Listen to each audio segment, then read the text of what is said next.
హిందూగా జీవించాలంటే పన్ను కట్టాల్సిన సమయం. ఈ దేశ శ్రమ బాద్షా పాదాల కింద నలిగిపోతున్న సమయం. ఒక వీరుడు కోసం ప్రకృతి పురుడు పోసుకుంటున్న సమయం. గోల్కొండ నుండి 8వ వాడు బయలుదేరాడు. వాడు ప్రాణాలతో ఢిల్లీ చేరుకోకూడదు.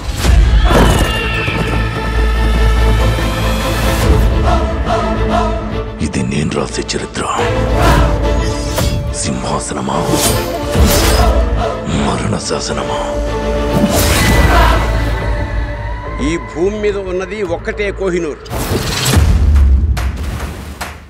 దాన్ని కొట్టి తీసుకురావడానికి తిరుగులేని రామబాణం కావాలి.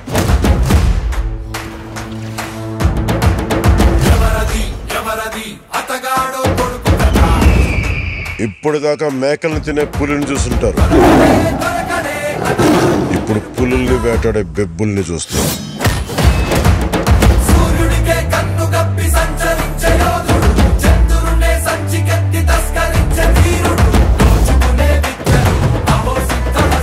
సర్దుకోలేకపోతున్నాను, సాయం చేస్తావా? దశమి రోజు పంచమిని విడిపించాలన్నమాట. నేను రావాలని చాలా మంది దేవుడికి దండం పెట్టుకుంటా ఉంటారు, కానీ నేను రాకూడదని మీరు చూస్తున్నారు. వినాలి, వీరములు చెప్పింది వినాలి.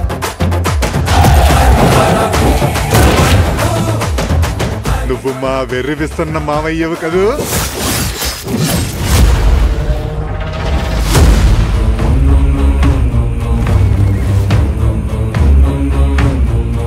హిందూ దేశం మీద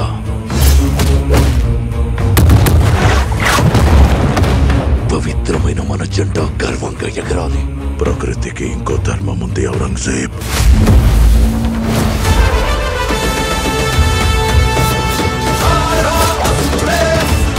ఇది క్రూర మృగాలు తిరిగే చోటు.